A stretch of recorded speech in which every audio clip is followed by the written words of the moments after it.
pourquoi cette rubrique ajournée pour demander encore davantage de preuves? A confirmation of charges hearing is Une audience de confirmation des charges est tenue avant qu'un procès ne puisse commencer. Son objectif est de déterminer s'il existe des preuves suffisantes donnant des motifs substantiels de croire que le suspect a commis chacun des crimes reprochés. Si la Cour confirme les charges, alors l'affaire ira en procès, où toutes les preuves pertinentes seront entendues. Étant donné que la confirmation des charges n'est pas un procès, le procureur doit seulement démontrer qu'il dispose de preuves suffisantes étayant directement les charges. Si la Cour estime qu'il n'y a pas de preuves concrètes pour ces charges, elle peut ajourner l'audience pour en demander davantage.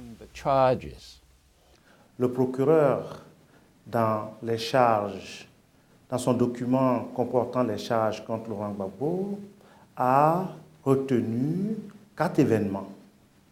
Or, l'on sait que pendant la crise post-électorale, il y a eu beaucoup d'événements, peut-être certains même plus graves que ce qui a été retenu. Ce qui donne le sentiment à certaines victimes qu'elles sont laissées pour compte.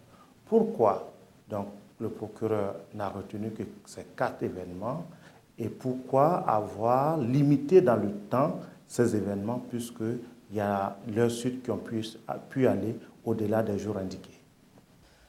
Les événements retenus sont représentatifs des crimes commis et des formes de persécution.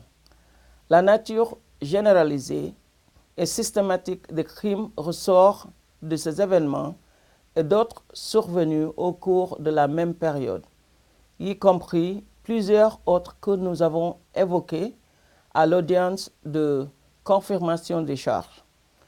Comme dans toute autre affaire, nous devons sélectionner les événements qui, selon nous, sont représentatifs des crimes perpétrés.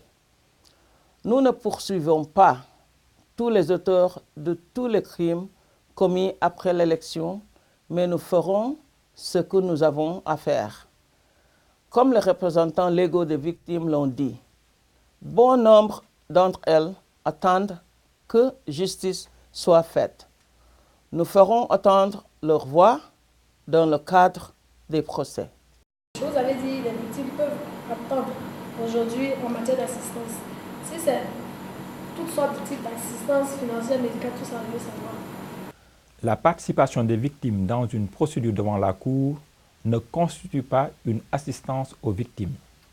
C'est une participation aux procédures qui doit être autorisée par les juges dans la mesure où cela ne porte pas préjudice à la défense. Cette participation est complètement gratuite.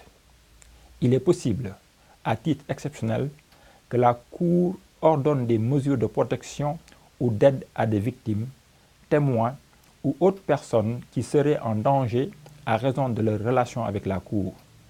Ceci n'est adopté qu'à titre exceptionnel. À la fin des procédures dans une affaire devant la CPI, les juges pourront éventuellement, et seulement si l'accusé est déclaré coupable à l'issue de son procès, ordonner des mesures de réparation en faveur des victimes de cette affaire. Enfin, les États parties au statut de Rome ont également créé, indépendamment de la CPI, un fonds spécial au profit des victimes des pays dans lesquels la Cour enquête, sans que l'aide apportée par ce fonds soit liée à la procédure devant la Cour à l'encontre d'accusés.